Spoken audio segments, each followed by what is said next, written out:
Palakkad Carol സംഘത്തിനെതിരെ വലിയൊരു ആക്രമണമാണ് ബി.ജെ.പിയുടെ ഭാഗത്തു നിന്നുണ്ടായിട്ടുള്ളത്. കഴിഞ്ഞ ദിവസമായിരുന്നു വിശ്വ ഹിന്ദു പരിഷത്തിന്റെ ഭാഗത്തു നിന്നും ഇത്തരത്തിൽ ക്രിസ്ത്യാനികൾ മാത്രം ക്രിസ്മസ് ആഘോഷിച്ചാൽ മതി, ഹിന്ദുക്കൾ ആരും ക്രിസ്മസ് ആഘോഷിക്കരുത് എന്ന് പറഞ്ഞ് മറ്റൊരു പ്രസ്താവന ഉണ്ടായത്. യഥാർത്ഥത്തിൽ കേരളത്തിലുള്ള ജനങ്ങളും ഇത്തരത്തിൽ വർഗീയതയിലേക്ക് മാറി തുടങ്ങിയോ? ബി.ജെ.പിയുടെ ഒരു അജണ്ട പോലെ തന്നെ കേരളത്തിലെ ജനങ്ങൾ ഇത്തരത്തിൽ മതവും ജാതിയും നോക്കി ആഘോഷങ്ങൾ സ്വീകരിക്കാൻ തുടങ്ങിയോ? ചില ആളുകൾ കേരളത്തിൽ മതസ്പർദ്ധ ഉണ്ടാക്കാനായിട്ടുള്ള ചില നീക്കങ്ങളുമായിട്ട് നടക്കുന്നുണ്ട്. ഇത് ഇപ്പോ ബി.ജെ.പിയുടെ നേതാവ് കേരളത്തിലിരുന്നല്ല പറഞ്ഞത്, അതങ്ങ് അവരുടെ ഇന്ദ്രപ്രസ്ഥത്തിൽ ഇരുന്നിട്ടാണ് പറയുന്നത്. നിങ്ങൾ ആരും ക്രിസ്തീയ പരിപാടികളിൽ പങ്കെടുക്കരുത്, ക്രിസ്ത്യ കടകളിൽ നിന്നും സാധനങ്ങളൊന്നും വാങ്ങിക്കരുത്, ക്രിസ്മസ് ഒന്നും നമ്മുടേതല്ല എന്നാണ് അദ്ദേഹം പറയുന്നത്. അല്ല, ഇവരിങ്ങനെ പറയുമ്പോഴും നമ്മുടെ നാട്ടിലെ ബി.ജെ.പി പ്രവർത്തകർ എന്താ പറയുന്നത്, നമ്മുടെ നാട്ടിലെ ബി.ജെ.പി നേതാക്കന്മാർ എന്താ പറയുന്നത്?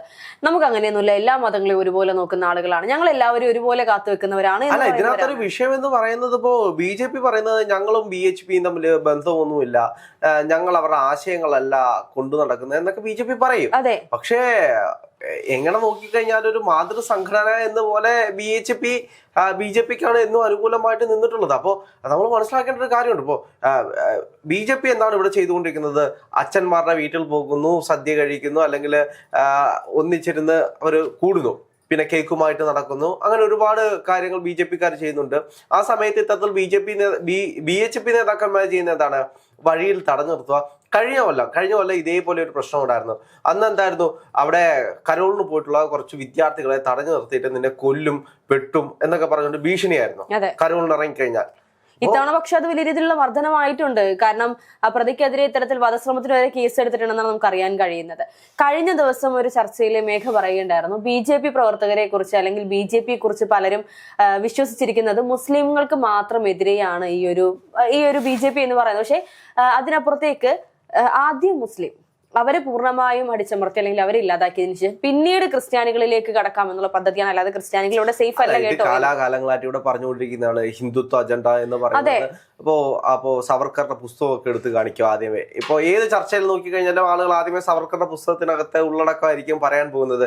ഇവിടെ ബാക്കിയുള്ളവരെല്ലാവരും ഹിന്ദുക്കൾക്ക് എതിരാണ്, അതുകൊണ്ട് ഇവരെ എല്ലാം മാറ്റി ഓടിച്ചെങ്കിൽ മാത്രമേ ഇവിടെ ഹിന്ദു രാഷ്ട്രം നിർമ്മിക്കാൻ കഴിയുകയുള്ളൂ എന്നുള്ള ആശയങ്ങളെല്ലാം ഒരുപാട് കാലങ്ങളായിട്ട് പ്രചരിക്കുന്നതാണ്. പക്ഷെ ഇന്ന് അതിന് കുറച്ചുകൂടെ മൂർച്ച കൂടിയിട്ടുണ്ട്.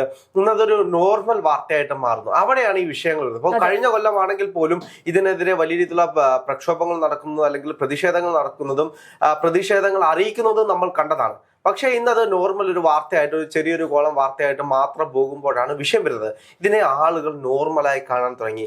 ഇവിടെ ക്രിസ്ത്യാനികൾ, അതായത് ക്രിസ്മസിന് കരോളുമായിട്ട് ആരെങ്കിലും ഇറങ്ങിക്കഴിഞ്ഞാൽ അവരെ തടഞ്ഞു നിർത്തുന്നത് ഇവിടുത്തെ ഒരു നോർമൽ പരിപാടിയായി മാറിക്കൊണ്ടിരിക്കുന്നു. ഇപ്പൊ കോളേജിലൊക്കെ നമ്മള് ഫസ്റ്റ് ഇയർ ആയിട്ട് ചെല്ലുമ്പോൾ നമ്മളെ റാഗ് ചെയ്യത്തില്ലേ? അപ്പൊ റാഗ് ചെയ്യുമ്പോൾ നമുക്കറിയാം നമ്മൾ പോയി കഴിഞ്ഞാൽ റാഗ് ചെയ്യും. അപ്പൊ അത്തരത്തിൽ അതൊരു നോർമലായി മാറിക്കൊണ്ടിരിക്കുന്ന ഒരു സാഹചര്യമാണ്. അത് ചെയ്യുന്നത് കുറ്റകരമാണ് എന്നറിയാം, എന്നാലും ഇതിനെല്ലാവരും സഹകരിച്ചു കൊടുക്കുന്നത് നമ്മൾ കണ്ടിട്ടുണ്ട്. ഇന്ന് അതേപോലെയാണ് കേരളത്തിൽ ഇത്തരത്തിലുള്ള ഹിന്ദുത്വ വിഷം വിളമ്പുന്ന ആളുകൾ ചെയ്യുന്നത്. അല്ല, ഇത് പാലക്കാടാകുമ്പോൾ കുറച്ചുകൂടി ശ്രദ്ധയേറുകയാണ് യഥാർത്ഥത്തിൽ. കാരണം പാലക്കാട് ഇത്തരത്തിൽ ബി.ജെ.പി ഉറപ്പിച്ചുകൊണ്ടിരിക്കുകയാണ്. ഓരോ തവണയും തിരഞ്ഞെടുപ്പ് കഴിയുമ്പോഴും പാലക്കാട് തങ്ങളുടേത് എന്ന് ഉറപ്പിച്ചു വെക്കുന്ന ഒരു സാഹചര്യത്തിലേക്ക് പോയിക്കൊണ്ടിരിക്കുകയാണ്. ഇപ്പോൾ ഈ കഴിഞ്ഞ തദ്ദേശ തെരഞ്ഞെടുപ്പിലാണെങ്കിൽ പോലും ബി.ജെ.പി പ്രതീക്ഷിക്കുന്ന പാലക്കാട് ബി.ജെ.പിയുടെ കയ്യിൽ തന്നെ നിൽക്കുന്നതായിട്ട് നമുക്ക് കാണാൻ സാധിക്കുന്നത്. പക്ഷേ ഈ ഒരു മാങ്കൂട്ടം വിഷയം വന്ന സമയത്തേക്ക് നമ്മൾ കണ്ടിരുന്നു പല ബി.ജെ.പി പ്രവർത്തകരുടെയും അക്രമ സ്വഭാവങ്ങൾ പുറത്തു വരുന്നത് നമ്മൾ കണ്ടു. അതിന് പിന്നാലെ ഈ പറയുന്ന തദ്ദേശ തെരഞ്ഞെടുപ്പുമായി ബന്ധപ്പെട്ട് സ്ഥാനാർത്ഥികളുമായി സംസാരിക്കുന്ന വേളയിൽ അല്ലെങ്കിൽ പാർട്ടിയുടെ നേതാക്കന്മാർ സംസാരിക്കുന്ന വേളയിലാണെങ്കിൽ പോലും ആർഷോയ്ക്കെതിരെ ബി.ജെ.പി നേതാവ് പ്രശാന്ത് ശിവന്റെ ഭാഗത്തു നിന്നുണ്ടായിരുന്ന ആ ഒരു ആക്രമണ സ്വഭാവമൊക്കെ നമ്മൾ കണ്ടു. അതായത് ബി.ജെ.പി ഇപ്പോൾ ഇത്തരത്തിൽ ആക്രമിച്ചുകൊണ്ട് കീഴ്പ്പെടുത്താം അല്ലെങ്കിൽ കൈക്കരുത്ത് കാണിച്ചുകൊണ്ട് തങ്ങളുടെ വരുതിയിലാക്കാം എന്നുള്ള പുതിയ പദ്ധതികൾ, ആ ഒരു രീതിയിലേക്കല്ലേ കാര്യങ്ങൾ പോയിക്കൊണ്ടിരിക്കുന്നത്?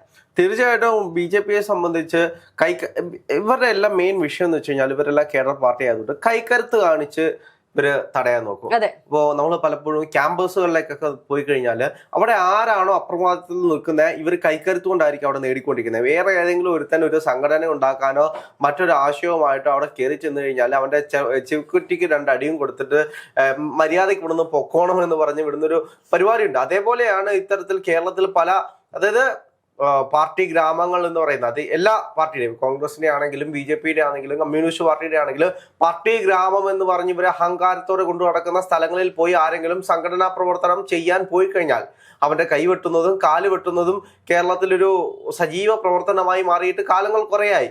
ഇന്നും കുറെ അടിമകൾ മാത്രം ഭരിക്കുന്ന ഒരു കാര്യമായിട്ട് പൊളിറ്റിക്സ് മാറുന്ന സാഹചര്യം പലപ്പോഴും ഉണ്ട്. അപ്പൊ എന്ത് തന്നെയാണെങ്കിലും ഇത്തരത്തിലുള്ള കാര്യങ്ങൾ വന്നു കഴിഞ്ഞാൽ അത് ഒരു സമൂഹത്തിന്, അതൊരു പുരോഗമന സമൂഹത്തിനാണെങ്കിലും കേരളീയ സമൂഹത്തിനാണെങ്കിലും ഇന്ത്യൻ സമൂഹത്തിനാണെങ്കിലും അതൊരു മോശപ്പെട്ട കാര്യമാണ്. കാരണം ഭരണഘടനാ വിരുദ്ധമായിട്ടുള്ള കാര്യങ്ങളാണ് ഇവരെല്ലാം ചെയ്യുന്നത്. BJP മാത്രം നമുക്ക് കുറ്റം പറയാൻ സാധിക്കില്ലല്ലോ. കാരണം ഈ പറയുന്ന ഹിന്ദുമത വിശ്വാസത്തെ നമ്മൾ BJPയുമായി കൂട്ടിക്കെട്ടുമ്പോൾ മറ്റു പല നേതാക്കന്മാരും മത നേതാക്കന്മാരും ഇത്തരത്തിൽ ജാതി മതം ഉപയോഗിച്ചുകൊണ്ട് സ്വന്തം കമ്മ്യൂണിറ്റിയെ തന്നെ അപകീർത്തിപ്പെടുന്ന രീതിയിൽ അല്ലെങ്കിൽ ഇത്തരത്തിൽ മതത്തിൻ്റെതായിട്ടുള്ള വിഷം വിളമ്പുന്നത് നമ്മൾ കണ്ടിട്ടുണ്ട്.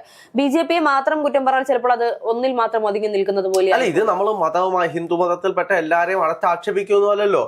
ഇതിനകത്ത് ഹിന്ദുത്വ എന്ന് പറയുന്ന വിഷവിത്തായിട്ടുള്ള അജണ്ടകൾ സ്പ്രെഡ് ചെയ്യുന്ന ആളുകളെ മാത്രമാണ് നമ്മൾ വിമർശിക്കുന്നത്. കാരണം ഇവിടെ ഹിന്ദുക്കൾ അല്ലാതെ മറ്റാരും വേണ്ട, മുസ്ലിങ്ങൾ വേണ്ട, ക്രിസ്ത്യാനികൾ വേണ്ട, മതമില്ലാത്തവനോ ജൈനനോ ബുദ്ധനോ ഒന്നും ഇവിടെ വേണ്ട. ഹിന്ദുത്വ ആശയം കൈക്കൊള്ളുന്ന ആളുകൾ മാത്രം, BJPയെ സപ്പോർട്ട് ചെയ്യുന്ന ആളുകൾ മാത്രം ഇവിടെ മതി, ഞങ്ങളുടെ നേതാക്കന്മാർ പറയുന്ന വാക്കുകൾ കേൾക്കാൻ കഴിയുന്ന ആളുകൾ മാത്രം ഇവിടെ മതി എന്ന് പറയുന്നിടത്താണ് വിഷയം സംഭവിക്കുന്നത്. ഇതുപോലെ തന്നെ BJPയുടെ കഴിഞ്ഞ ദിവസങ്ങളിലായി വന്ന വാർത്തയായിരുന്നു BJP പ്രവർത്തകരുടെ ഭാഗത്ത് നിന്ന് വാളയാറിൽ നമ്മൾ കഴിഞ്ഞ കുറച്ച് ദിവസം മുൻപ് ചർച്ച ചെയ്ത ആ ഒരു അതിഥി തൊഴിലാളിയുടെ ഒരു കൊലപാതകം. അതുമായി ബന്ധപ്പെട്ടുകൊണ്ട് 15ഓളം ആളുകളെ അറസ്റ്റ് ചെയ്തപ്പോൾ അതിൽ 14 പേരും BJP പ്രവർത്തകരും ഒരാൾ മാത്രം CPMകാരനുമാണ് എന്നുള്ളതാണ് നമുക്ക് മനസ്സിലാക്കാൻ സാധിച്ചത്. ഇത്രത്തോളം ക്രൂരത അല്ലെങ്കിൽ ഇത്രയും ക്രൂരമായ കൃത്യങ്ങൾ നിർവഹിക്കാൻ പാർട്ടി ഭേദമന്യേ ഏത് പാർട്ടിയാണെന്ന് എടുത്തു പറയുന്നതിനേക്കാൾ കൂടുതൽ കേരളത്തിലെ ജനങ്ങളുടെ മനസ്സ് മാറി എന്നാണ് മനസ്സിലാക്കാൻ സാധിക്കുന്നത്. പക്ഷേ കഴിഞ്ഞ കുറച്ച് സമയങ്ങൾക്ക് മുൻപായിരുന്നു രാഹുൽ ഈശ്വറിന്റെ ഒരു വീഡിയോ പുറത്തു വന്നിട്ടുണ്ടായിരുന്നു. അതിനകത്ത് അദ്ദേഹം പറയുന്നത് ഗാന്ധിയുടെ രാമനെ കൊന്നു, അതായത് ഈ പറയുന്ന ആ ഒരു മരണപ്പെട്ട ഒരു വ്യക്തിയെ അങ്ങനെയാണ് കമ്പയർ ചെയ്തിട്ടുള്ളത്. ഹിന്ദുമത വിശ്വാസം അല്ലെങ്കിൽ ഈ പറയുന്നത് പോലെ നീ ഒരു ഇന്ത്യ സംസ്ഥാനക്കാരനാണോ നീ എന്ന് ചോദിച്ചുകൊണ്ട് സംസ്ഥാനം ചോദിച്ചല്ലെങ്കിൽ അയാളുടെ ഐഡന്റിറ്റി ചോദിച്ചുകൊണ്ട് ഇത്തരത്തിൽ ക്രൂരമായി മർദ്ദിപ്പിക്കുന്ന ഒരു സാഹചര്യം നമ്മൾ കണ്ടു. അല്ല, കഴിഞ്ഞ ദിവസമായിരുന്നു ബംഗ്ലാദേശിൽ ഒരു ഹിന്ദു യുവാവിനെ കൊന്നു എന്ന് പറഞ്ഞ് വലിയ വാർത്തകൾ ഇവിടെ സ്പ്രെഡ് ചെയ്യുന്നത് നമ്മൾ കണ്ടിരുന്നു. ഒരു ഹിന്ദു ആയതുകൊണ്ട് ബംഗ്ലാദേശിൽ ജീവിക്കാൻ കഴിയില്ല എന്ന് പറയുന്നത്. അതും ഇപ്പോ നീ ഒരു ബംഗ്ലാദേശി അല്ലേ എന്ന് പറഞ്ഞത്, അല്ലെങ്കിൽ ആന്ധ്രാപ്രദേശുകാരനല്ലേ എന്ന്, മറ്റൊരു ഇതര സംസ്ഥാന തൊഴിലാളി അല്ലേ എന്ന് പറഞ്ഞുകൊണ്ട് അവനെ അടിച്ചു കൊല്ലുന്നത് രണ്ടും തമ്മിൽ ഏകദേശം ഒന്ന് തന്നെയാണ്. ഒരു സ്ഥലത്ത് സ്ഥലമാണെങ്കിൽ മറ്റു സ്ഥലത്ത് ജാതിയാണ് പ്രശ്നം. ഇത് ഇവിടെ കൊണ്ടൊന്നും തീരുന്നൊരു വിഷയമല്ല.